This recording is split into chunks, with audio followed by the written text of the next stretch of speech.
చదవాలి.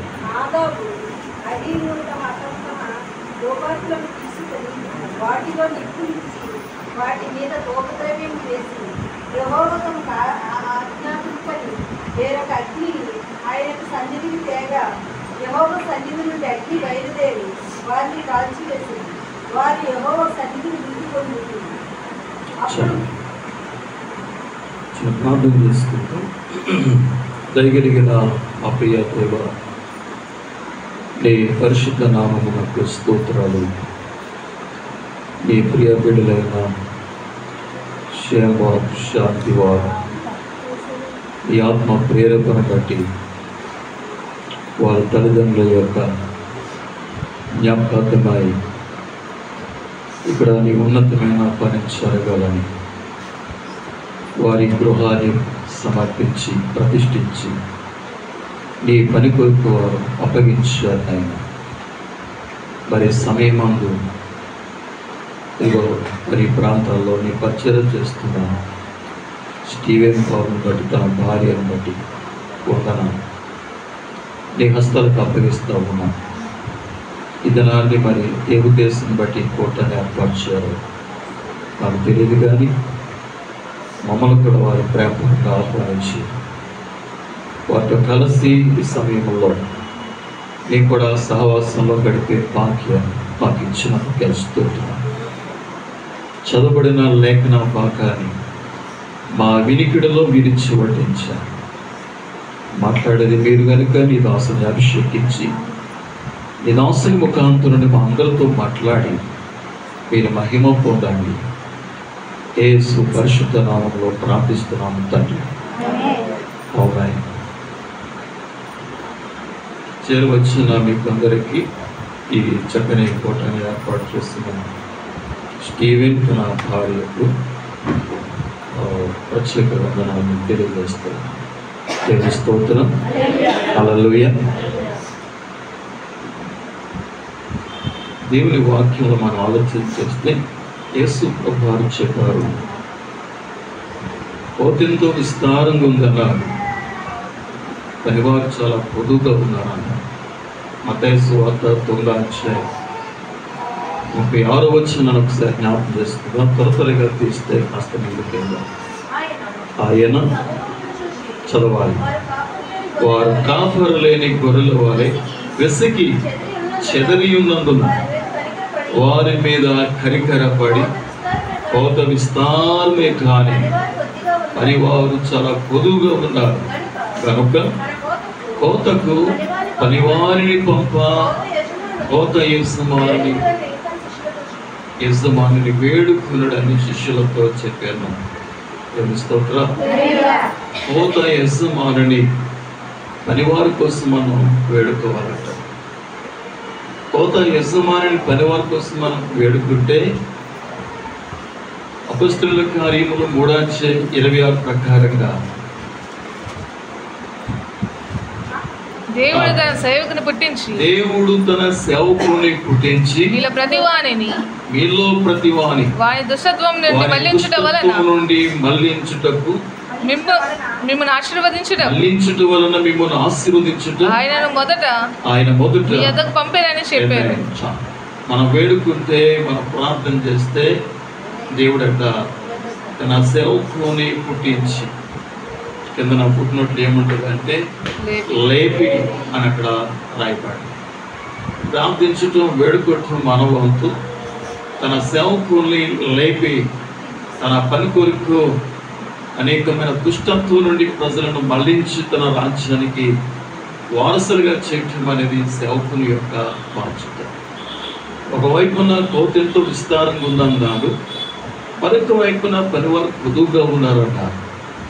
అదే సమయంలో బైబిల్లో మరొక వైపున మనం చూస్తే 2 అంచెలకు అర్థం కలిగిన వాక్యం యాకోబు రాసిన పత్రిక 3వ అధ్యాయం 1వ వచన భాగంలో మనం గమనిస్తే, నా సహోదరులారా బోధకులమైన మనకు మరి కఠినమైన శిక్ష తీర్పు పొందుదుమని తెలుసుకొని అనేకులు బోధకులు కాకుండా గమనించారా.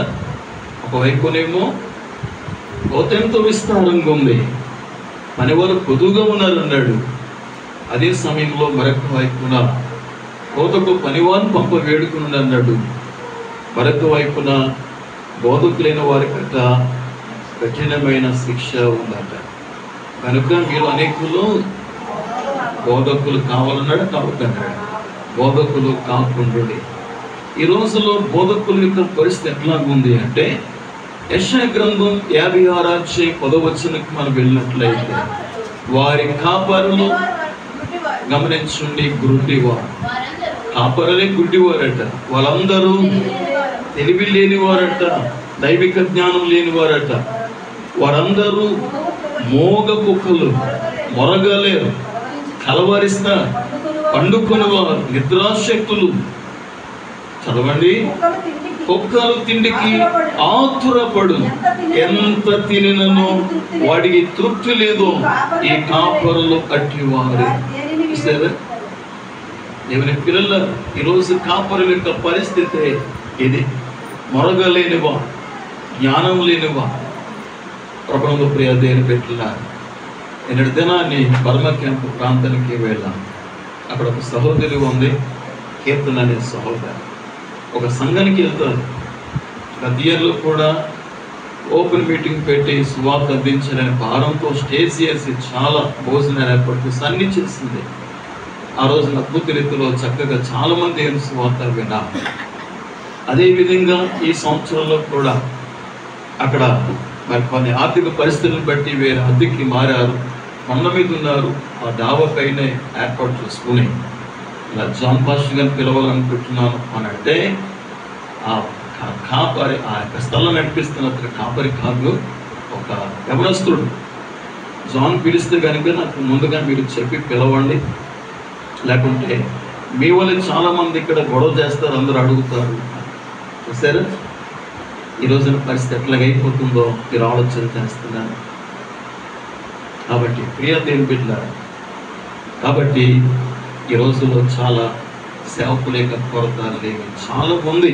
కాబట్టి ప్రార్థన ఎంతగా విశ్వాస బృందం చేస్తారో అంతగా సేవకుడు అభిషేకించబడతారు. వేదిక మీద నుండి వాక్యంకి ఎంత అవసరమో పిల్లరా, అదేవిధంగా వాక్యం చెప్తున్న కాపరికి కూడా మీ ప్రార్థన అనేది అంతే అవసరం. దేవుని స్తోత్రం. దేవుని బిడ్డలారా, ఇక్కడ దేవుడు ఒక కుటుంబాన్ని ఏర్పాటు చేసుకున్నారు. ఒకే కుటుంబంలో నుండి దేవుడు ఒక వ్యక్తినేమో నాయకత్వం వహించడానికి, ఒక వ్యక్తినేమో యాజకత్వం ప్రధాన యాజకుడిగా ఉండటానికి, ఒక వ్యక్తినేమో ఒక ప్రవక్తగా ఉండటానికి దేవుడు ఒక కుటుంబం నుండి ఏర్పాటు చేసుకున్నారు. చెప్తారు ఎవరో చెప్తారు, అందరూ చూడండి, చెప్పగలరా? ఆ కుటుంబం ఎవరు? మోషే, అహరోను, మిరియం అనే కుటుంబం. దేవుని స్తోత్రం. ఒక కుటుంబంలో నుండే ముగ్గురిని కూడా వివిధమైన దేవుని పనిలో వారు చేయడానికి 3 కోణాలలో దేవుడు వారిని ఉపయోగించుకున్నారు. మోషే ఒక నాయకత్వం వహించడానికి నాయకుడిగా, అహరోను తన అన్ని అయినటువంటి అహరోను ప్రధాన యాజకుడిగా ఉండటం, మోషే అక్క అయినటువంటి మిరియం, ఇద్దరు మగలకి మధ్య ఉన్నారు.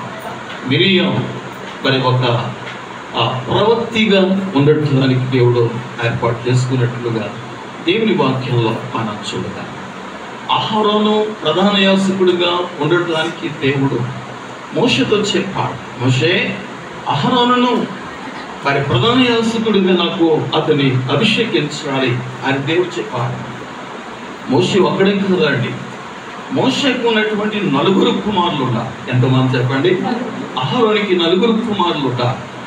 అహరోనుతో పాటు 4 కుమారులు కూడా ప్రధాన యాజకులుగా ఉండటానికి దేవుడు అందరినీ అభిషేకించమన్నాడు. నిర్గమాకాండం 29వ అధ్యాయంలో చదవండి, 9 వచనం లేక 7 చదువుదామా. అభిషేక తైలం తీసుకొని అతని అనగా అహరోను తల మీద పోసి అతను అభిషేకించవలెను, మరియు నీవు అతని కుమారులను సమీపింపజేసి వారికి చొక్కాయలను తొడిగింపవలెను. అహరోనుకును అతని కుమారులకును గట్టిని కట్టి వారికి కులాయిలను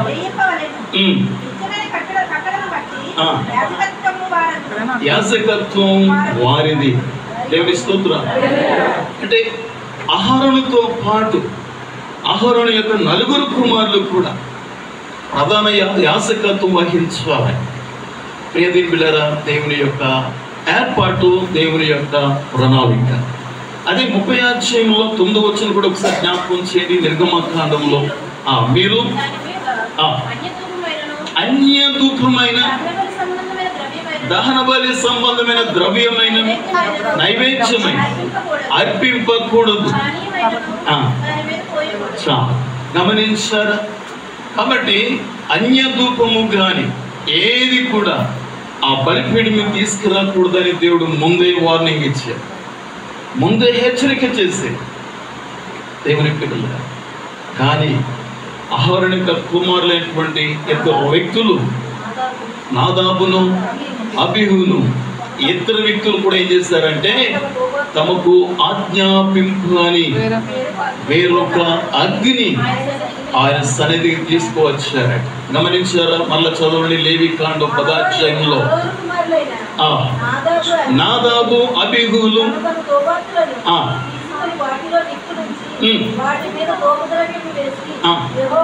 యెహోవా తమకు ఆజ్ఞాపింపని వేరొక అగ్ని ఆయన సన్నిధికి వారు తీసుకొచ్చారట. గమనించారు? అసలు ఎందుకు దేవుడు ప్రధాన యాజకుడైనటువంటి అహరోనుతో పాటు తన కుమారుని ఎందుకు దేవుడు అభిషేకించమన్నాడు తెలుసు? మీరు కనుక లేవికాండం 8వ అధ్యాయానికి వెళ్తే 12 పర్యాయాలు ఉంటుంది. అహరోనును అతని కుమారులు అనే మాట 12 సార్లు ఉంటాయి. 9వ అధ్యాయంలోకి మీరు వెళ్ళినట్లయితే 9, 12, 9వ అధ్యాయంలో 9వ వచనం, 12వ వచనం, 18వ వచనం మీరు ఒకసారి జ్ఞాపకం చేస్తే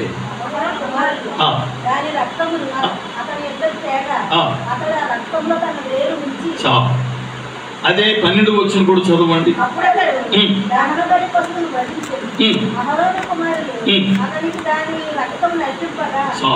18వ వచనం కూడా చూడండి.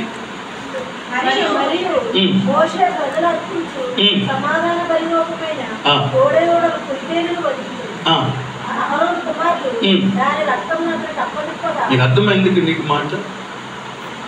వీళ్ళారా, అహరోను ప్రధాన యాజకుడు అయితే 4 కుమారులు కూడా దేవుడు అహరోనుకి సహకారులుగా ఉండడానికి మాత్రమే అభిషేకించమన్నాడు. నీకు అర్థమైందంటే దీనికోసం చెప్పండి. రక్తం వధించిన తర్వాత రక్తాన్ని ఏం చేశారట? అహరోనుకి ఇచ్చారట. అహరోనుకి అప్పగిస్తే అహరోను పని చేశాడట. నీకు అర్థమైందంటే ప్రభునందు ప్రియ దేవుని ప్రీతి. కాబట్టి అందుకే తండ్రి యొక్క ఆజ్ఞ లేకుండా వారు ఓనుగా సొంత నిర్ణయముతో, సొంత తలంపుతో యెహోవా ఆజ్ఞాపించని వేరొక అగ్ని తీసుకొచ్చినప్పుడు అక్కడికక్కడే అగ్ని మండి ఏమైందండి? వారిద్దరు కూడా కాల్చివేయబడ్డారు. సేవ అనేది చులకనైంది కాదు. ఈరోజు అందరికీ ఏమైపోయిందంటే సేవ అనేది చులకనైపోయినట్టుగా కనిపిస్తూ ఉంది. సేవ అంటే సవకైపోయినట్టుగా కనిపిస్తుంది. తినాలి ఒక దైవజనుడు ఎంత క్రైమ్ చెల్లించాలో బైబిల్లో చాలా విషయాలు అవన్నీ ధ్యానం చేస్తే ఊళ్ళో పోకరిస్తూ ఉంటారు. ప్రభునందు ప్రియ దేవుడు. కాబట్టి అక్కడికక్కడే వారిద్దరు చనిపోయారు. అహరోను అక్కడ ఏమి చదువుగాని వాడుగా, ఏమి చేయని వాడుగా, నిస్సహాయకుడుగా అతను మౌనమైపోయాడు. ఏడవడానికి లేదు, సమాధికి వెళ్ళడానికి వెళ్ళేమో. కాల్చబడినటువంటి 2 కూడా వ్యక్తులను కూడా మీరు బయట తీసుకెళ్ళండి, ఇక్కడి నుంచి మాత్రం యాజకులుగా మీరు వెళ్ళడానికి వీల్లేదని దేవుడు అక్కడ అహరోనుతోనూ మిగిలిన 2 కుమారులతోనూ దేవుడు అక్కడ మాట్లాడినట్లుగా లేవికాండం 10వ అధ్యాయంలో మరి స్పష్టంగా దేవుని యొక్క వాక్యంలో మనం చూడగలుగుతున్నాం. ప్రియమైన దేవుని బిడ్డలు. కాబట్టి సహకారులుగా ఉండటానికే దేవుడు ఇచ్చాడు. కానీ వారి తండ్రి యొక్క ఆ ఆజ్ఞ లేకుండా, తండ్రి యొక్క సలహా లేకుండా వారు స్వతంత్రంగా సొంత నిర్ణయముతో వారేదో బలి అర్పించాలనుకున్నారు, ధూపం వేయాలనుకున్నారు.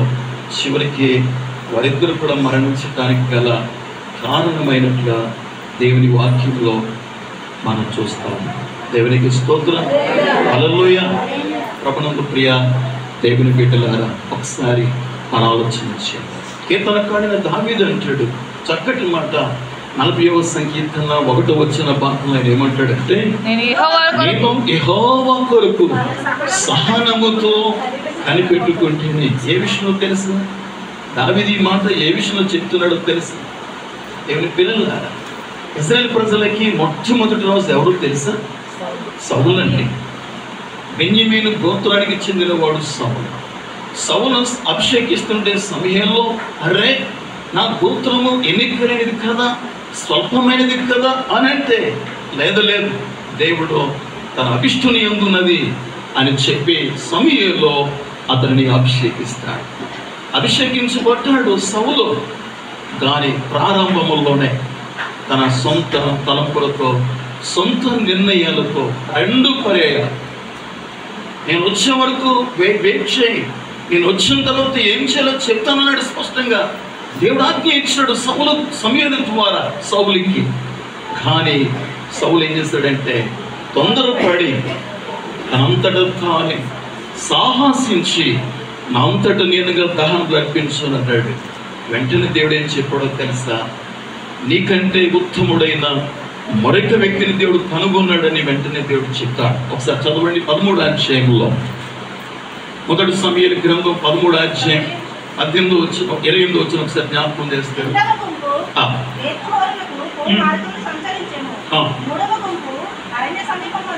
అమ్మ 1 సమూయేలు గ్రంథంలో 13వ అధ్యాయంలో యెహోవా తన చిత్తానుసారమైన మనస్సు గల ఒకరి కనుగొని ఉన్నాడు. నువ్వు గైకొనకపోతివి కనుక చాలా అక్కడ నుండి సౌలులో ఒక రకమైన భయపట్టుకుందండి. ఒక రకమైన భయపట్టుకుంది. వెంటాడుతూ ఉన్నాడు. ఎవరిని అంటే దావీదుని వెంటాడుతూ ఉంటాడు.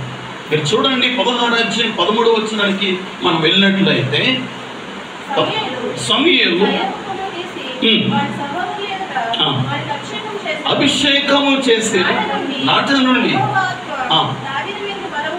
చాలా ప్రభునందు ప్రియ దేవుని బిడ్డల, ఎప్పుడైతే సౌలునట్లాగా ఉంచి దేవుడు దావీదును అభిషేకించాడో, అభిషేకించిన తర్వాత దావీదు రాజు అయిపోలేదండి. ఇంచుమించుగా 38 సంవత్సరాలు, అంటే దరిదాపుగా సౌలు యుద్ధానికి వెళ్ళి మరణించే వరకు దావీదు అట్లాగే ఉన్నాడండి. ప్రియ సంగమా, దావీదుతో పాటు చెప్పగలిగిన మాట, సహనముతో నేను యెహోవా కొరకు కనిపెట్టుకుంటేనే అని చెప్పగలవు. దేవునికి ఎలాంటి వారు కావాలని ఎంత సహనంతో కనిపెట్టుకున్నాడు చూడండి. పగడబందిగా రాజ్యాన్ని కాపాడుకోవడానికి చాలా ప్లాన్ చేస్తాడు, ప్లానెట్గా. 1 సమూయేలు 20వ అధ్యాయం 31వ వచనానికి మనం వెళ్ళినట్లయితే, యెష్షయి కుమారుడు భూమి మీద బ్రతుకున్నంత కాలం నీకైనను నీ రాజ్యముకైనను స్థిరత కలగదు. ఈ మాట ఎవరు చెప్తున్నాడు తెలుసా? సౌలు తన ప్రియ కుమారుడైనటువంటి యోనాతానుతో చెప్తున్న మాట. ఏమి స్తోత్రం! ఎవరితో చెప్తున్నాడు? యోనాతాను చెప్తున్నాడు. దావీదుకేమో తండ్రి యాంటీగా ఉన్నాడు. అదే సమయంలో సౌలు యొక్క ప్రియ కుమారుడు యోనాతానేమో దావీదుతో ఐక్యమైంది. ఎందుకో తెలుసా? దేవుని ఆత్మ గలవాడు. దేవుని ఆత్మ నా తండ్రిని విడిచిపోయింది, దావీదు మీద దేవుని యొక్క ఆత్మ నిలిచి ఉందని ఎరిగినటువంటి ఆ యోనాతాను దావీదును ప్రేమించటం మొదలెట్టాడు. ఎంతగా ప్రేమించాడంటే వాళ్ళిద్దరిని కూడా వేరు చేయలేనంతగా 18:1 దావీదు యోనాతాను హృదయం దావీదు హృదయముతో కలిసిపోయాడు. కలిసిపోయాడు. సౌలుకి తెలుసు నా ప్రియ కుమారుడు యోనాతాను దావీదుతో స్నేహం కలిగి ఉన్నాడు. దావీదుకి కొన్ని బహుమానాలు ఇచ్చాడు, మెడకట్టి అన్ని ఇచ్చేసాడు. చాలా దావీదుతో అతను వనపడిగా చేసుకున్నాడు. ఇవన్నీ కూడా సౌలుకి తెలుసు. అందుకే సౌలు ఏమనుకుంటున్నాడంటే రాజ్యాన్ని పగడబందిగా కాపాడుకోవడానికి చాలా ప్రయత్నం చేస్తాడు. అందుకు గాను దావీదును తరుముతూ ఉన్నాడు. నిలువు నీడ లేకుండా దావీదు ఎక్కడ ఉంటే అక్కడికి సైన్యం పంపిస్తూ ఉంటాడు. దాని భవిష్యత్తులో దావీదు పట్ల దేవునికి ఒక గొప్ప ప్లాన్ ఉంది కనుక, ప్రణాళిక ఉంది కనుక దావీదును అనుదినము కాపాడుతూ ఉన్నాడు. ఏనాడు కూడా దావీదుని సౌలుకి అప్పగించలేదని దేవునికి వాక్యంలో మనం చూడగలం. దేవుని స్తోత్రం. హల్లెలూయా. ఒక రోజున దావీదు ఒక వార్త విన్నాడు. 2వ సమూయేలు గ్రంథం 1:1 భాగములు మనం గమనిస్తే దావీదు అమాలేకులను హతము చేసి సిక్లాగులో 2 దినములు ఉండేను. ఆపాడు. చూసారా, దావీదు ఎక్కడ ఉన్నాడంటే సిక్లాగులో ఉన్నాడు. సౌలు యుద్ధానికి వెళ్ళాడు. యుద్ధంలో చనిపోయిన వార్త వచ్చింది దావీదుకి. సిక్లాగులో 2 దినాలు ఉన్నాడు. అక్కడ వార్త విన్నాడు. సౌలు చనిపోయిన వార్త విన్నాడు. 12 భాగంలో ఒకసారి జ్ఞాపకం చేయండి. సౌలును చదవా ఏడ్చొచ్చు. సాయంత్రం వరకు ఉపవాసము. దావీదుని తరుముతున్నా ఏదేం పెట్టారు. దావీదు చూడండి సౌలు పట్ల ఎంత ప్రేమ కలిగి ఉన్నాడు. ఎప్పుడైతే దావీదు యోనాతాను చనిపోయిన వార్త విన్నాడో దావీదు తట్టుకోలేకపోయాడు, జీర్ణించుకోలేకపోయాడు. భయంకరంగా ఏడ్చి ఆ దినమంతా కూడా సాయంత్రం వరకు కూడా ఉపవాసం ఉన్నాడు. దేవుని స్తోత్రం. హల్లెలూయా. అసలుకి రుజువు చేసాడు దావీదు సౌలు పట్ల నాకు ఎలాంటి కోపం కానీ ఎలాంటి కక్ష కానీ నాకేమాత్రం లేదనేసి రుజువు చేశాడు దావీదు. ప్రభువుకు ప్రియమైన బిడ్డ, 2:1 భాగంలో మనం వెళ్ళాలి. నేను పోదునా అని దావీదు జీవితంలో చూసేది ఇదే. ప్రతి సమస్యలో కూడా దావీదు దేవుని దగ్గర విచారణ చేయటం దావీదుకి అలవాటు. మనం ఎందుకు విచారణ చేయమంటే ఆయనకి మనకి సరైన సంబంధం పెట్టుకోం. అది వచ్చిన సమస్య. అందుకని మధ్యవర్తులు ఎవరికి పెట్టుకుంటాం, సేవకులు ఎవరికి పెట్టుకుంటాం, పెద్ద పెద్ద సేవకులకు ఎవరికైనా లెటర్ రాస్తాం, లేకపోతే ఫోన్ చేస్తాం. ఎందుకంటే నీకు ఆయనకి సరైన సంబంధం పెట్టుకోకుండా దావీదు జీవితంలో లేదేం పిల్ల ఒకే ఒక్క విషయంలో తప్పు చేశాడు దావీదు. మత్సర విషయంలో తప్ప. అది కూడా దేవుడు చెప్పారు. ఎక్కడ కూడా దావీదు తప్పిపోలేదని దేవునికి వాక్యంలో దేవుడే స్వయంగా తన సాక్ష్యం ఇస్తాడు. దేవుని స్తోత్రం. దావీదు ఎంతగా దేవునితో సంబంధం కలిగి చూడండి. దావీదు అడుగుతున్నాడు, ఇలా దేవుని దగ్గర విచారణ చేస్తున్నాడు. నన్ను ఎక్కడికి వెళ్ళమంటావు ప్రభువా అని, పోవాల్సిన స్థలమేది అని అడిగినప్పుడు దేవుడు స్పష్టంగా చెప్పాడు, హెబ్రోనుకు నువ్వు వెళ్ళు అని దేవుడు చెప్పాడు. హెబ్రోనుకి వెళ్ళిన తర్వాత 4వ భాగం అంతటా యూదావారు అక్కడికి వచ్చి యూదావారి మీద రాజుగా దావీదునకు పట్టాభిషేకం చేసిరి. దేవుని స్తోత్రం. అదండి. సౌలు చనిపోయిన సంగతి తెలిసిన వెంటనే అభిషేకించబడిన దావీదు పరుగున వెళ్ళి సింహాసనం ఎక్కేయచ్చుగా. దేవుని పిల్లలు, దావీదు పద్ధతి అది కాదు. అందుకే దావీదు గురించి అద్భుతమైన సాక్ష్యం ఇస్తారు దేవుడు. దావీదు మా హృదయానుసరుడైన మనుషుడు. 13వ అధ్యాయం అపొస్తలుల కార్యములు 82. తరువాత అతన్ని తొలగించి దావీదును వారికి రాజుగా ఏర్పరిచాను. మరియు ఆయన నేను యెషయి కుమారుడైన దావీదును కనుగొంటిని. అతడు నా ఇష్టానుసారుడైన మనుష్యుడు. అతడు నా ఉద్దేశములన్నీ నెరవేర్చునని చెప్పి అతనికి సాక్ష్యం ఉద్దేశము కలిగిన వాడు దావీదు. నువ్వు సన్నిధిలో ఇచ్చిస్తే సమయం దేవుడు తన ఉద్దేశాన్ని నీతో పంచుకోవడానికి, తన హృదయాన్ని విప్పి తన హృదయంలో ఉద్దేశానికి తెలియచేయడానికి ఆయన సన్నిధిలో వెయిట్ చేస్తేగా నా హృదయానుసారుడైన మనుషుడు దావీదు, నా చిత్తాన్ని ఎరిగిన వాడు, నా హృదయములో ఉన్న ఉద్దేశం అంతా కూడా నేను దావీదుకి తెలియజేస్తాను. సౌలుకి ఎక్కడ కూడా దేవుడు అలాంటి మాట అనలేదు. అవకాశం ఇస్తేగా సౌలు దేవునికి అవకాశం ఇస్తేగా ప్రతి విషయంలో కూడా తన సొంత తలంపుల్లో అమరికలందరినీ కూడా సర్వనాశనం చేయాలంటే ఏం చేస్తాడు? మంచి వాటన్నిటిని, క్రొవ్విన వాటన్నిటిని, బలమైన వాటన్నిటిని తన కొరకు మిగిల్చుకుంటాడు. పైగా ఏమంటాడు తెలిసి వచ్చి ఇవన్నీ కూడా బలి అర్పించడానికంటే దేవునికి కావాల్సింది బల మాట వినట్టు మాకు కావాల్సింది. అదే ఆ విషయాన్ని ఇక్కడ 15:22 కూడా అదే చెప్తాడు అక్కడ ప్రభు. అందుకోసం చదవాలి, దహన బలులను అర్పించుట వలన ఆయన సంతోషించున ఆలోచించు. బలు అర్పించుడు కంటే దేవుని బిడ్డ నీ బలి యందు దేవుడు ఆనందించట్లా. బలి అర్పించుట కంటే మాట వినుటయు శ్రేష్టం. నువ్వు వింటున్నావు ఆయన మాట? ప్రభు మాట్లాడుతున్న రీతిగా నువ్వు చేయగలుగుతున్నావు? ఆయన మాటకు నువ్వు విధేయత చూపించగలుగుతున్నావు? మరి కాదు ప్రాముఖ్యమే, నువ్వు ఇచ్చే అర్పణ కాదు ప్రాముఖ్యమే.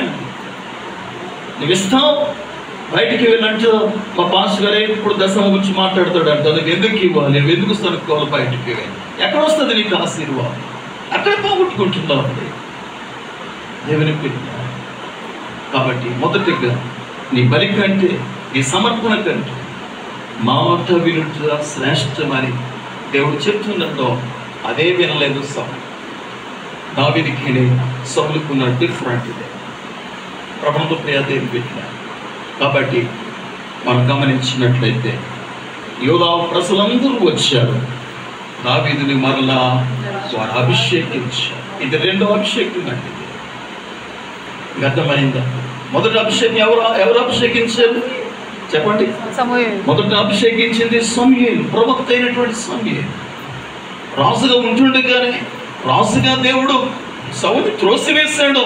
అయినా సరే దేవునికి నీ సౌలుకి కనెక్షన్ లేకపోయినా ఆ రాజ్యాన్ని పగడ్బందీగా కాపాడుకోవడం చాలా ప్లాన్ చేశాడు. రాజ్యం నీదా దేవునిదా?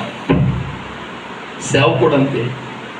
సేవ నాది కాదు, స్టీవెన్ బాబు కాదు, దేవునికి సేవ. దేవుని స్తోత్రం. దేవునిదండి ఇది. మీ ఆత్మలను దేవుడు మాకు అప్పగించాడు కదా. హెబ్రీ పత్రిక 13వ అధ్యాయంలో మనం 17 వచ్చిన భాగంలో మీరు గమనించినట్లయితే చదవండి ఒకసారి. మీ పైన నాయకులుగా ఉన్నవారు లెక్క ఒప్పచెప్పవలసిన వారి వలె మీ ఆత్మలను కాయించు. వారి దుఃఖముతో ఆ పని చేసిన మీకు నిష్ప్రయోజనం కనుక దుఃఖముతో కాక ఆనందంతో చేయండి. వారి మాట విని వారికి లోబడి ఉండండి. వారి మాట విని వారికి లోబడి మీ ఆత్మలను కాస్త లెక్క ఒప్పచెప్పవలసిన వారి వలె మీ ఆత్మలను కాల్చున్నారు. మీరు ఇచ్చే కానుకల కోసం కాదో కాపారి మిమ్మల్ని కాసేది గుర్తుపెట్టుకోండి దయచేసి. కాబట్టి ప్రియదేవి బిడ్డ, అందుకే ఏ విషయంలో కూడా మీ దగ్గర వసూలు చేయకపోవడానికి కారణం ఏంటంటే మీకు రాసి పడవలసిన అవసరం నాకు లేదు. నేను చేస్తున్న పని దేవునిది. కాబట్టి నేను దేవుని దగ్గర అడుగుతున్నాను, దేవునికి మనవి చేస్తాను. ఏది అవసరమో ఏది కావాలానికి మనవి చేస్తాను. మనుషులను అడిగి ఏదైనా ఇట్లా అడగవలసిన పని లేదనే విషయాన్ని నేను జ్ఞాపకం చేస్తాను. ఎందుకు నేను లూజ్ అయిపోవాలి? మీ దగ్గర అడుక్కుని తీసుకొని ఎందుకు నేను లూజ్ అవ్వాలి? నేను లూజ్ అవ్వాలి. కాబట్టి ప్రభునందు ప్రియ దేవుని పుట్టిన దావీదులో ఉన్న అదే ప్రత్యేకత. సింహాసనం అట్లాగే ఉంది. సింహాసనం కూర్చున్నటువంటి సౌలు వెళ్ళి యుద్ధంలో చనిపోయాడు. ఎవరు ఆక్రమిస్తారా సింహాసనం? దావీదు తొందరపడలా సింహాసనం మీదకి వెళ్ళాలి. యూదా వారు వచ్చి దావీదును అభిషేకించి దావీదు మీద కిరీటం పెట్టి దావీదును పటాభిషేకం చేసి దావీదును తీసుకువెళ్ళి సింహాసనం మీద కూర్చుండబెట్టే వరకు కూడా ఇంతకాలం సౌలు ఎంత అపార్థం చేసుకున్నాడంటే ఒకసారి ఆలోచించండి. ఏమండి, దావీదుని ఎంత అపార్థం చేసుకున్నాడండి. ఎంతగా తమరాడు కదా, తల్లిదండ్రుల దగ్గర ఉంచుకుండగా ఎంతగా తరుముతూ వచ్చాడు కదా. దేవుని పిల్లలు చాలాసార్లు కూడా మన ఊహలు మనల్ని పాడు చేస్తాయి, మన తలంపులు మనల్ని పాడు చేస్తాయి. ఎన్ని 2 పర్యాయాలు దేవుడు సౌలును అప్పగించాడు దావీదుకి. ఒక పర్యాయం గుహలో ఉన్నప్పుడు, ఇంకొక పర్యాయం ఓపెనింగ్ గా నిద్రపు గాఢ నిద్రలో ఉన్నప్పుడు. ఇలా తనేమంటాడు చూడము ఒకసారి. 24 మొదటి సమూయేలు గ్రంథంలో 5వ వచనం 10వ వచనం ఒకసారి జ్ఞాపకం చేస్తాను. సౌలు పై వస్త్రము తాను కోసినని దావీదు యొక్క మనసు నొచ్చుకొని యెహోవా చేత అభిషేకము నొందిన నా ప్రభువునకు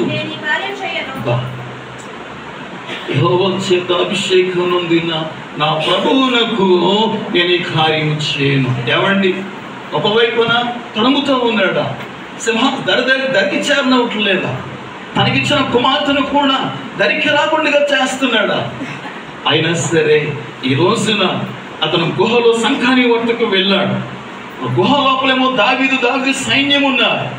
సైనికులు అంటున్నారు, ఇదిగో మంచి సమయం దేవునికి అప్పగించాడు నీ శత్రువుని అని. అంటే లేదు లేదు, ఒక ఆనవాలుగా నేనేం చేస్తానంటే సౌలు యొక్క పై వస్త్రాన్ని మాత్రమే కోస్తానని చెప్పి తన వస్త్రాన్ని కట్ చేస్తాడు. 10,000 రూపాయలు పెట్టి మీరు ఒక విలువైనటువంటి సారీ తీసుకొచ్చారు అనుకోండి, చిన్న ముక్క కట్ అయిపోయింది అనుకోండి, మీకు ఎలాగుంటుంది చెప్పండి? ఎలాగుంటుంది? రాజు వేసుకున్న వస్త్రాలు ఎలాంటివండి? రాజు వస్త్రాలు ఎంత కాస్ట్లీ ఉంటాయి.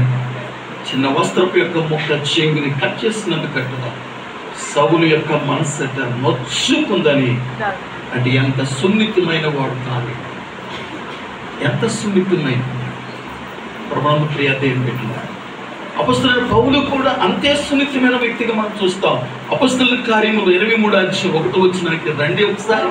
పౌలు చదవాలి, చదవాలి, చదవాలి. అననీయ చదవాలి. సున్నము కొట్టిన గోడ దేవుడిని కొట్టును.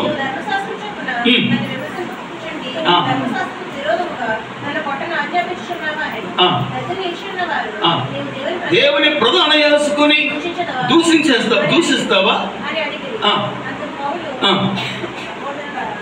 సహోదరులారా, ఇతడు ప్రధాన యాజకుడని నాకు తెలియలేదు. పౌలు యొక్క మనసు ఎంత సున్నితమైనది. ప్రియ సంగమా, దావీదు యొక్క మనసు ఎంత సున్నితమైనదో నూతన నిబంధనలో పౌలు యొక్క మనసు కూడా అంతే సున్నితమైనది. ప్రధాన యాజకుడు అంటున్నాడు కదా, అతను నోటి మీద కొట్టండి అన్నాడు. సున్నం కొట్టిన కూడా దేవుడిని కొడతాడు అని చెప్పి ఏదేం పెట్టారు అన్నప్పుడు నువ్వు దేవుని ప్రధాన యాజకుని దూషిస్తావని సైనికులు అనగానే, సోదరులారా, ఈయన ప్రధాన యాజకుడి సంగతి నాకు తెలియలేదు. ఎందుకంటే నీ అధికారిని నీవు నీ ప్రజల అధికారిని నిందింపవద్దని అని రాయబడింది వాక్యములో.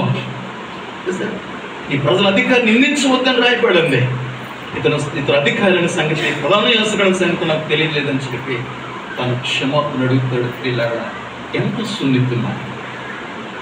ఎప్పుడైతే దావీదు సౌలు యొక్క ఆ చెంగుని కోసినందుకు తన హృదయం నొచ్చుకుంది. అది 10వ వచనం ఒకసారి వెళ్ళండి. ఎలాగో గుహలో నా చేతికి అప్పగించను,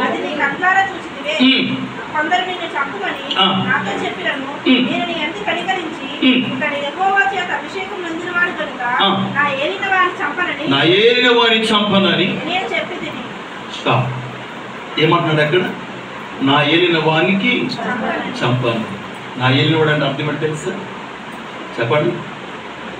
నా ఏలిన వాడు అంటే అర్థం ఏంటి? అరే నన్ను ఏలేవాడు నీకు అర్థమైందా? అంటే దేవుడు సౌలుని అభిషేకించాడు, రాజుగా రాజ్యాన్ని ఇచ్చాడు. దేవుడు సౌలుని త్రోసివేశాడు. త్రోసివేసినా కూడా ఇంకా దావీదు ఏం చేస్తున్నాడు? ఏం చేస్తున్నాడు? ఇంకా ఆయన అధికారం కిందనే జీవిస్తా ఉన్నాడు. దేవుని స్తోత్రం. ఈ రోజులో ఉన్న సమస్య ఇదేనండి. ప్రభువుకు దేవుని బిడ్డలారా, ఆదాము అవ్వలకు దేవుడు ఎప్పుడైతే ఏదేని తోటలో వారికి స్వేచ్ఛనిచ్చాడో, స్వతంత్రనిచ్చాడో, వారి ఎదుట 2 మార్గాలు ఉన్నాయన్న సంగతి మనం మర్చిపోకూడదండి. 2 మార్గాలు ఉన్నాయన్న సంగతి మనం మర్చిపోకూడదు. ప్రియ సంగమా, ఈ రోజున దేవుని యొక్క ఉపాధికారికి నువ్వు లోబడుతున్నావా? దేవుడు అధికారి అయితే దేవుడు ఉపాధికారిగా దేవుడు కాపరిని ఏర్పాటు చేశాడు, కాపరి నియమించాడు. నువ్వు కాపరి యొక్క మాటకి ఎంత విలువిస్తున్నావు? కాపరికి నువ్వు ఎంత లోబడి ఉంటున్నావు? దాని మీదనే నీ ఆత్మీయ జీవితం ఆధారపడి ఉంది. అదే నీ ఆత్మీయ జీవితానికి పునాది అనే సంగతి నేను ఈ సమయంలో జ్ఞాపకం చేస్తాను. అలాగే ఎవరైనా లోపడతారు? లేదే పిల్లలు వెంటాడి తరుగుతూ ఉన్నాడు సౌలు. ఆవిడకి అప్పటికే దేవుడు రాజ్యాన్ని తీసివేశాడు, రాజుగా త్రోసివేశాడు. నీకెవరు లోపడతాడు? దావీదు అనొచ్చు, కానీ అంటున్నాడు కదా, నా ఏలినవాడ, దేవుని నాకు అప్పగించినా కూడా నువ్వు దేవుని చేత అభిషేకం నొందినవాడు కనుక నేను చంపునని నేను నిర్ణయించుకున్నాను చెప్పానయ్యా. నా ఏలినవాడవు నీవు అని చెప్పి దేవుడు సౌలుని త్రోసివేసిన సౌలు యొక్క అధికారంలో జీవిస్తాడు. ఇంకొక విషయం చెప్పన, మొట్టమొదటిగా లూసిఫా ప్రధాన దూత. ఏదో చెప్తారా? ప్రధాన దూత లూసిఫా. ఆ ప్రధాన దేవుడు తర్వాతనే ఈ ప్రధాన దూత. ఈ ప్రధాన దూత తర్వాతనే మిగిలిన దూతలన్నీ కూడా. కానీ ఆ ప్రధాన దూత గర్వించి అహంకారముతో దేవుని సింహాసనాన్ని ఆక్రమించుకోవాలనుకున్నాడు. పతనమైపోయాడు. సాతాను దూతగా మారిపోయాడు. ఆ సాతానుగా మారిపోయినటువంటి సాతాను, ఆ దూత మోషే చనిపోయినప్పుడు, మోషే యొక్క చనిపోయిన సమాధి చేస్తున్న దేవదూతులు సమాధి చేస్తూ ఉంటే అక్కడికి వచ్చాడంట సాతాను. నేను బాగా గమనించాలి ఈ విషయాన్ని. ఇది యోధ పత్రికలో 9 వచ్చిన 11లో మనం చూస్తాం. అయితే ప్రధాన దూత అయిన మిఖాయేలు అపవాదితో వాదించుచు మోషే యొక్క శరీరమును గూర్చి తర్కించినప్పుడు దూషించి తీర్పు తెగింపక ప్రభువు నిన్ను గద్దించును గాక నేను. ఏమండి, ఒకనొకప్పటికి సాతానే ప్రధాన దూత పతనమైపోయాడు, సాతానుగా మారిపోయాడు. ఇప్పుడు ప్రధాన దూత ఎవరు చెప్పాలి? ఎవరు ఇక్కడ ప్రధాన దూత ఎవరు? ఇప్పుడు మిఖాయేలు. ఏమండి, దూషించవచ్చుగా సాతానుని. మనం చాలాసార్లు కూడా సాతాను దూషించేస్తాం, ఇష్టం వచ్చేట్టుగా మాట్లాడేస్తాము. దేవుని పిల్లల అధికారం అంటే ఏంటో, లోపడటం అంటే ఏంటో ఇక్కడ మనం నేర్చుకోవాలి.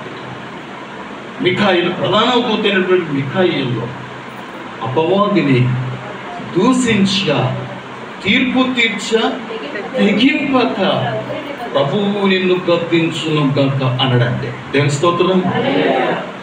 గమనించారా? ఒకసారి ఇక్కడ సౌలుకి దావీదుకున్న ఒకసారి ఈ దృష్టి యొక్క స్థితి చూడండి. ఎక్కడేమో అక్కడ అపవాదికి మిఖాయేలు దూత ప్రధాన దూతకు ఉన్న ఒకసారి ఈ రెండింటిని ఒకసారి పోల్చండి. తీర్పు తీర్చటం, దూషించటం నా పని కాదు. అది ఎవరి పనది? చెప్పండి, ఎవరి పనది? అందుకనే తీర్పు తీర్చ, దూషించక ప్రభువు నేను గద్దించునుగా కానీ జస్ట్ మాట్లాడాను మిఖాయేలు దూత. ప్రభువు ప్రియాదేవి బిడ్డ ఈరోజు ఒకసారి ఆలోచించు. దావీదు ఎన్ని సంవత్సరాలు వెయిటింగ్ చేశాడు, గాబరా పడలేదు, తొందర పడలేదు. ఈ రోజున ట్రైన్కి వెళ్ళిపోవటం అంతే, రంగులు దిగిపోవటం సేవ. 4 రోజులు పోయేసరికల్లా అక్కడ పంపుకోలేటట్టు అనేకులకు అసహ్యకరంగా ప్రభు పట్ల క్రైస్తవుల పట్ల అసహ్యం కలగటం ఈ రోజున మన దేశంలోనే కాదు ప్రపంచవ్యాప్తంగా జరుగుతున్న పరిస్థితి ఇదేనండి. దావీదు తొందరపడలేదు. కొన్ని సంవత్సరాలుగా 38 సంవత్సరాలుగా సౌలు మరణించినా కూడా తొందరపడి వెళ్ళాల. యూదా ప్రజలు వచ్చి తనను అభిషేకించి రాజ కిరీటం పెట్టి తీసుకుని వెళ్ళి సింహాసనం కూర్చోబెట్టే వరకు కూడా దావీదు తన సొంత నిర్ణయంతో ఏది చేయలేదు అనే విషయాన్ని ఇక్కడ మనం జ్ఞాపకం చేసుకోవాలి. ఎన్నిసార్లు నువ్వు సొంత నిర్ణయంతో చేస్తానో దేవుని పనులు, నువ్వు సొంత నిర్ణయంతో నువ్వు స్టెప్ వేస్తానో దేవుని పిల్లల, నువ్వు చేసేవన్నీ కూడా దేవుడు ఆజ్ఞాపించినవైనా, నువ్వు చేసేవన్నీ మనం చేసేవన్నీ దేవుని చిత్త ప్రకారంగా చేస్తున్నావా? ఒక రోజు వస్తుంది. మత్తయి సువార్తలో మనం గమనించినట్లయితే 7వ అధ్యాయంలో చాలా మంది అక్కడ ఏమంటారు, ఒకసారి ఆ మాట జ్ఞాపకం చేయండి. మత్తయి సువార్త 7వ అధ్యాయంలో అనేకుల దినాన్ని చదవాలి. ప్రభువా మేము నీ నామమున ప్రవచింపలేదా? నీ నామమున దయ్యములను వెలగొట్టలేదా? నీ నామమున అనేక అద్భుతములు చేయలేదా అని చెప్పుదురు. అప్పుడు అదేంటి, ప్రవచించారు కదండి వీళ్ళు, అద్భుతాలు చేశారు కదండి వీళ్ళు, దెయ్యాలు కూడా వెలగొట్టారు కదండి వీళ్ళు. అదేంటి మరి ఇప్పుడు ప్రభు ఏమంటారు? ఇప్పుడు మిమ్మల్ని ఎన్నడూ కూడా నేను అంటే ఆ చేసే పనులన్నీ కూడా మీకు చెప్తారా? దేవుని చిత్త ప్రకారంగా చేసినావా? దేవుని చిత్తం లేకుండా చేసినావా? చెప్పండి. తన సొంత నిర్ణయాలతో చేసిన పనులై ఉన్నాయి. సోదరుడా, ప్రభువులో ప్రియుల, దావీదు చేసే ప్రతి పని కూడా దేవుని చిత్త ప్రకారంగా చేసిన పనులు. అందుకే ముగింపులో ఈ మాట రాయబడి ఉంది. అపొస్తలుల కార్యములు 13వ అధ్యాయం 39వ వచనం ఒకసారి జ్ఞాపకం చేయండి.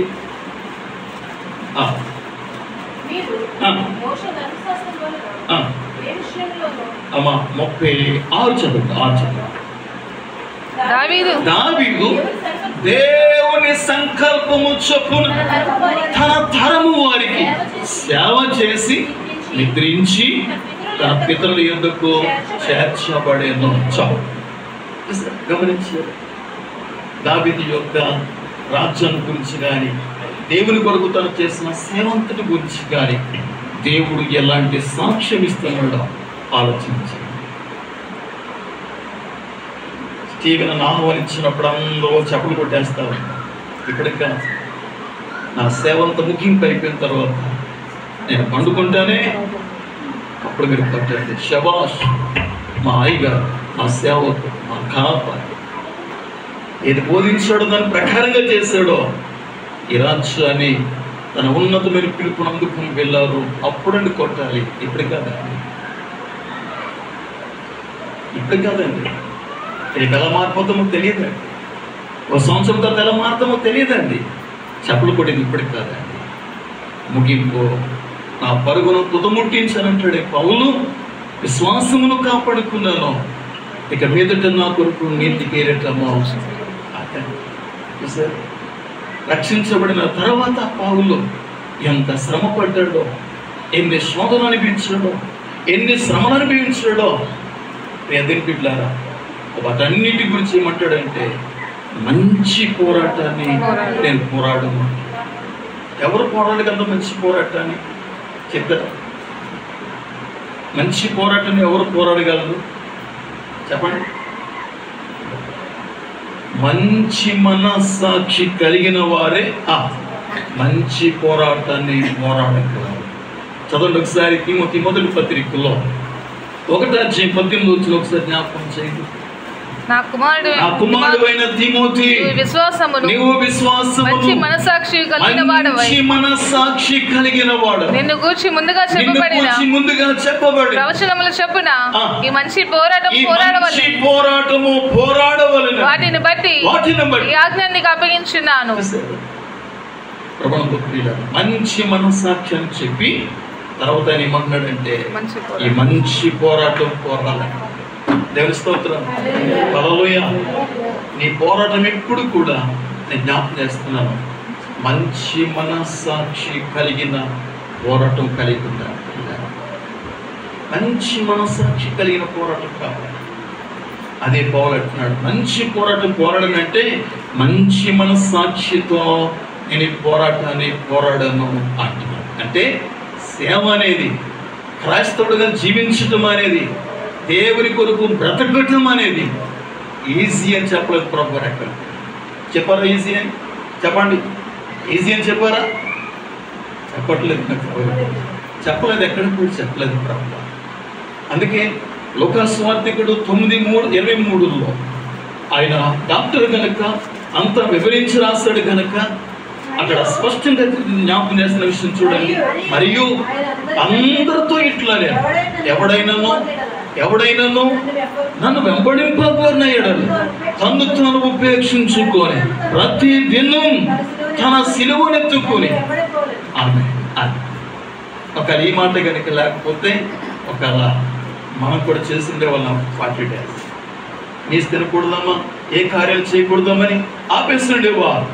కానీ ప్రభు వారు స్పష్టంగా రాయించింది ఏంటంటే ప్రతి దినము తన సిలువనెత్తుకొని దేవుని స్తోత్రం. హల్లెలూయా. అంటే నువ్వు రక్షించబడిన తొలి దినం మొదలుకొని ప్రభు యొక్క పిలుపును అందుకునే వరకు కూడా ప్రతి దినము కూడా నీ జీవితంలో పోరాటమే.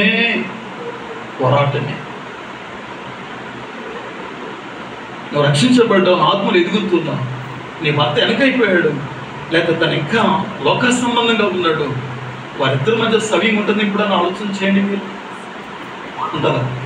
సవ్యం ఉంటుందా? నువ్వు రక్షించబడ్డావు, నీ కుమారుడు కానీ కుమార్తె కానీ రక్షించబడలేదు, నీ బిడ్డల మధ్య నీకు ఏమైనా సవ్యం ఉంటుంది? ఇప్పుడు ఆలోచించండి. రెండు విభిన్నమైన వ్యక్తుల మధ్య ఏదేం పెట్టారు, సమాధానం ఉండదనే సంగతి ప్రభువు స్పష్టంగా లూకాసు వార్తలోనే 12:49 వచ్చిన భాగంలో చెప్పాడు. చదవండి. అగ్ని వచ్చి తిని, ఏ అగ్ని అది? దేవుని పరిశుద్ధాత్మ అగ్ని. నేను భూమి మీద అగ్ని వచ్చి తిని ఇదివరకేనే రగులుకొని మండవలని. ఈరోజు ఎన్నో కుటుంబాలు రగులుతున్నాయండి. అగ్ని దేవుని స్తోత్రం రగులుతూ ఏ సంగమా చదవండి. ఇంకా నేను భూమి మీద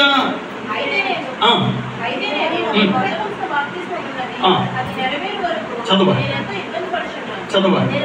నేను భూమి మీద సమాధానం కలగజేయవచ్చునని మీరు తలంచుచున్నారు. కాదు, వేదముని కలగజేయవచ్చునని. ఇలా అదేంటి? ప్రభు ఎందుకు వచ్చారు ఈ లోకానికి? ప్రభు జన్మించినప్పుడే కాదండి, దేవదూతలందరూ ఏకమై స్తుతిస్తూ ప్రభువును ఘనపరుస్తూ ఏమని ఆరాధిస్తారు? అదే లూకాసు వార్త 2:14 వచ్చిన భాగంలో రాయబడింది కదా, భూమి మీద తనకు ఇష్టమైన మనుషులకు సమాధానం అని రాయబడింది కదా. 12 వెళ్ళే సరే కదా ఈ మాట ప్రభు అంటున్నారు, సమాధానం కలగజేయవచ్చునని. అంటే నువ్వు ఆయనకి ఇష్టముగా ఉంటే ఆవిడ నీ హృదయంలో ఒక రకమైన సమాధానం ఉంది. ఈ సమాధానాన్ని ఎలాంటి శత్రువు కూడా ఆ సమాధానాన్ని తీసివేయలేదు. దేవుని స్తోత్రం. అదే సమయంలో భౌతికంగా మీ కుటుంబంలోనే కొన్ని రకాలైనటువంటి సమస్యలు వస్తాయి, విభజనలు వస్తాయి. ఈ బయట ఉన్నటువంటి బాహ్య సంబంధ విభజనలో నీ అంతరంగములో ఉన్న సమాధానాన్ని తీయలేవు. దేవుని స్తోత్రం. యెషయా గ్రంథం 66:12 అదే ప్రభు అక్కడ జ్ఞాపకం చేస్తాడు. చదవండి ఒకసారి. యెహోవా ఇలాగ సెలవిచ్చున్నాడు, ఆలకించుడి, నది వలె సమాధానం ఆమె యొద్దకు పారచేయుదును. ఎటువంటి సమాధానం అండి? దేవుడిచ్చే సమాధానం, ప్రవహించే సమాధానం. నది వలె, నది వలె. దేవుని పిల్లలు, ప్రభునందు ప్రియ దేవుని పిల్లలు, మా జీవితంలో అనేక శోధనలు అనిపిస్తున్నారు. అంతరంగములో మేము అనుభవిస్తున్న ఆనందం, సమాధానం ఎవరికీ తెలియదండి. అంత ఆనందం ప్రభునందు ప్రియ దేవుని పిల్లలు. కాబట్టి నది వలె సమాధానాన్ని ప్రవహింపచేస్తాడు. ఒక నది ప్రవహిస్తుంది అనుకోండి, మీరు ఆపండి. నదిని ఆపగలరా? ఒక పెద్ద బండరాయి తీసుకొచ్చి ఆపగలరా? ఒక పెద్ద చెట్టు మురాన్ని తీసుకొచ్చి ఆపగలరా? దేవుని బిడ్డ, నీలో ఉన్న సమాధానాన్ని అధికారులు కానీ, నాయకులు కానీ, లోక సంబంధికి ఎవరు కూడా, నీ కుటుంబీకులే నీలో ఉన్న సమాధానాన్ని తీయలేదంటే అదే ప్రభు అక్కడ జ్ఞాపకం చేస్తారు. ఖండించేయండి ఆ మాటని. 12 అమ్మా, లోక సువార్త 12 రాజ్యానికి వచ్చి ఒక ఇంట్లో 5 వేరుపడి ఇద్దరికి విరోధంగా ముగ్గురికి విరోధంగా ఇద్దరు ఉండును. చదవాలి. తండ్రి కుమారుడికిని, కుమారుడు తండ్రికిని, తల్లి కుమార్తెకును, కుమార్తె తల్లికిని, అత్త కోడలికిని, కోడలు అత్తకును విరోధులుగా ఉందని చెప్పాను. ఇదేనండి అగ్ని అంటే. ఇదేనండి పరిశుద్ధాత్మ అగ్ని అంటే.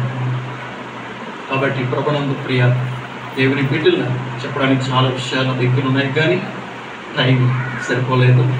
కాబట్టి ముగించబోతా ఉన్నాను. దావీదు రెండో పర్యాయం యూదా ప్రజలు వచ్చి అభిషేకించారు. తర్వాత జరిగిన విషయం ఏంటో తెలుసా? 5:3 ఒకసారి రండి. పెద్దలందరూ హెబ్రోనులో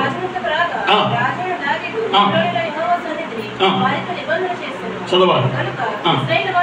ఇశ్రాయేలు వారి మీద రాజులగుటకై దావీదునకు పట్టాభిషేకము. దేవునికి స్తోత్రం. ఎన్నిసార్లు అండి? ఎన్నిసార్లు?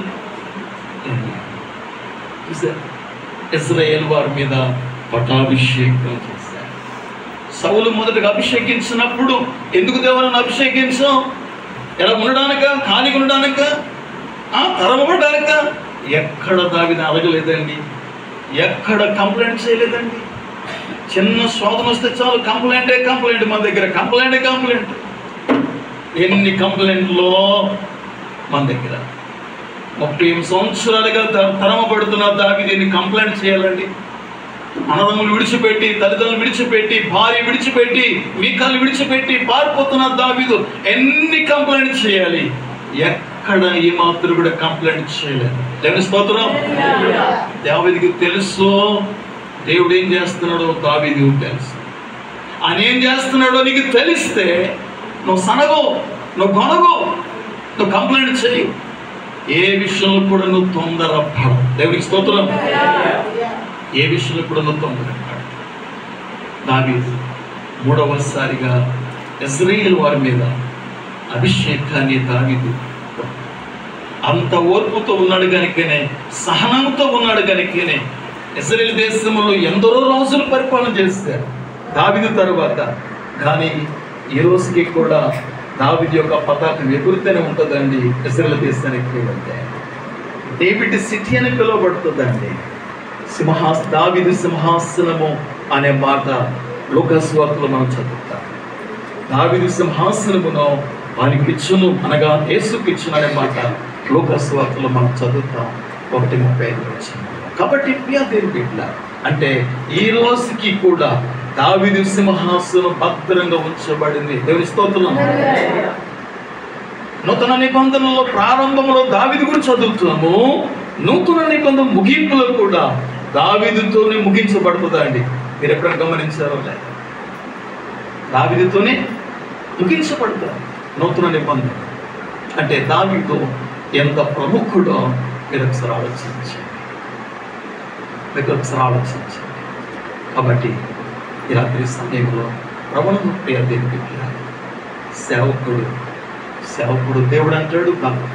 యోబు గురించి మనం చదివినట్లయితే, యోబు 1:3 భాగంలో మనం చదివినట్లయితే ఒకసారి అతనికి 7,000 గొర్రెలను, 3,000 ఒంటెలను, 500 జతల ఎడ్లను 500 ఆడు గాడిదలను కలిగి బహుమంది పనివారును అతనికి ఆస్తిగా ఉండేను.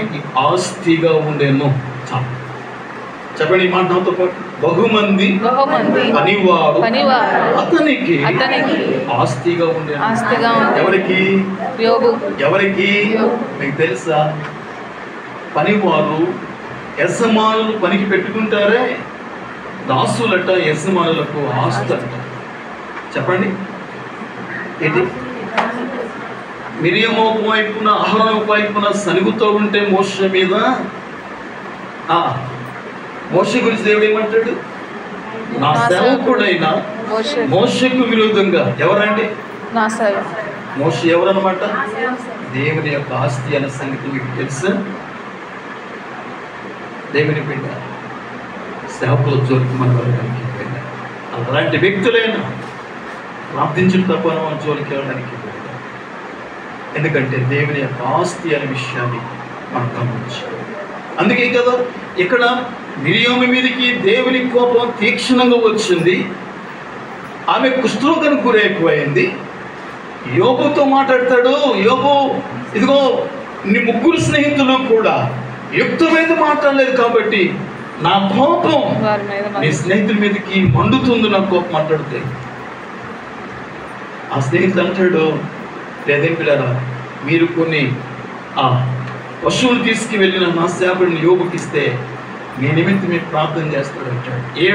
7:42 చదువుకుని క్లోజ్ చేసుకుందాం.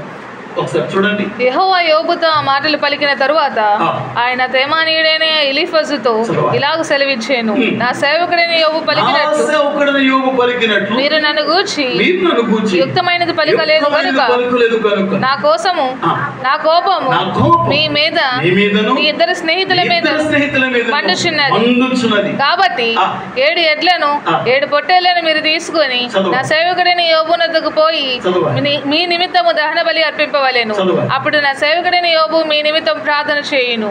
మీరు అవివేకమును బట్టి 7-8 వచనాలలో 4 పర్యాయ దేవుడు అంటాడు, నా సేవకుడైన యోబు, నా సేవకుడైన యోబు యొక్క సేవకులేమో యోబుకి ఆస్తిగా ఉంటే యోబు ఏమో దేవునికి ఆస్తిగా ఉన్నాడు. ఈ రోజున ప్రియ సంగమా, దేవునికి నువ్వు ఒక ఆస్తిగా ఉండాలని దేవుడు కోరుకుంటున్నావు. అలాంటి సేవకుడిగా సేవకురాలిగా నువ్వు ఉండగలవు. అదేంటండి మమ్మల్ని కూడా సేవ చేయమంటున్నారా అని మీరు అడుగుతారేమో. నూతన నిబంధనలో రక్షించబడిన వారందరూ కూడా యాజకులనే మాట ఎప్పుడైనా మీరు చదివారు? ఆ మాట ఒకసారి చదవండి. ప్రకటన 1:5-6 వచ్చిన భాగాలు చూడండి.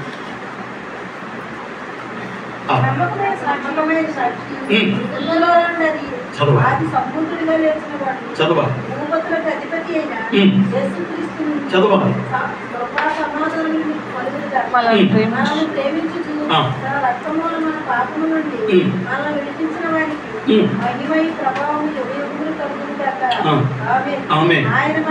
ఆయన మనలను తన తండ్రి యొక్క దేవునికి ఒక రాజ్యముగాను యాజకులుగాను చేసిందో. దేవుని స్తోత్రం. మనందరూ యాజకులమండి. దేవుని యొక్క రాజ్యములో మన యాజకులమండి. నువ్వు ఇంకా లోక సంబంధమైన సాతాను రాజ్యములో ఉంటూ దేవునికి యాజకుడిగా నువ్వు పనిచేయు. లోక సంబంధమైన తలంపులు కలిగి ఉంటూ దేవుని యొక్క రాజ్యములో నువ్వు యాజకత్వం కలిగి ఉండలే. దేవుని స్తోత్రం. అంటే నువ్వు దేనికో నువ్వు 2 రాజ్యాలకు మద్దతునివ్వలే. ఏమండి, 2 పార్టీలకు నువ్వు మద్దతునివ్వలే. ఏదో ఒక పార్టీ పక్షం ఉండాలి, అంతేనా? కాదు. అలాగే దేవునికి రాజ్యములో నువ్వు ఉండాలి, లోక సాతాను రాజ్యములో నువ్వు ఉండాలి. నువ్వు సాతాను రాజ్యములో ఉంటూ దేవుని రాజ్యములో జీవించటం సాధ్యం కాదు. కాబట్టి క్రీస్తు రక్తంలో కడగబడిన మనందరం కూడా యాజకులుగా చేసిన దేవుడు. ఈరోజు నా యాజకత్వం కలిగి ఉన్నావా? లేదేం బిడ్డారా? యాజకుడు యొక్క పన్నెండు తెలుసా? 2 రకాలైన పనులు. ఒకవైపున మనుషుల పక్షంగా దేవుని ఎదుకు వెళ్తాడు, దేవుని పక్షంగా మనుషులు ఎదుకు వెళ్తాడు. నీ చుట్టూ ఉన్న ప్రజలకు దేవుని పక్షంగా నువ్వు వెళ్తున్నావా? వారికి సువార్త చెప్పడానికి, నీ సాక్ష్యం ఇవ్వటానికి వారి పక్షంగా దేవుని ఎదుకు నువ్వు రాగలుగుతున్నావా? దేవుని దగ్గరికి నువ్వు ప్రార్థించగలుగుతున్నావా? ఇదేనండి యాజకత్వం అంటే. ఎంత అద్భుతమైన బాధ్యత దేవుడు మనకి ఇచ్చాడు. ఏంటి కాబట్టి ఈ బాధ్యతలు మనం కలిగి ఉంటాం. దావీదు తన తరము వారికి సేవ చేసి నిద్రించాడు అంటే దైవ చిత్తానుసారమైన సేవ చేసాడో, శభాష అన్నాడు దేవుడు. ఈ చివరి దినాలలో కూడా మనము కూడా మంచి మనస్సాక్షి కలిగి ఎలాగైతే పౌలు సేవ చేసి ఇక వేతన కొడుకు నీతి కిరీటం ఉందని చెప్పగలిగాడో అట్టి కృప ఈ వాక్యం వింటున్న మనందరికీ కూడా ఇవ్వాలని, ప్రత్యేకంగా ఈ ప్రదేశంలో సేవ చేస్తున్న సేవకునికి వారి కుటుంబానికి అట్టి కృప ఇవ్వాలని నేను కోరుతూ ఈ నా మాటలను ముగిస్తున్నాను. దేవుడి వాక్యం మన గిట్టులో దీవించుకోగా తనలో మంచి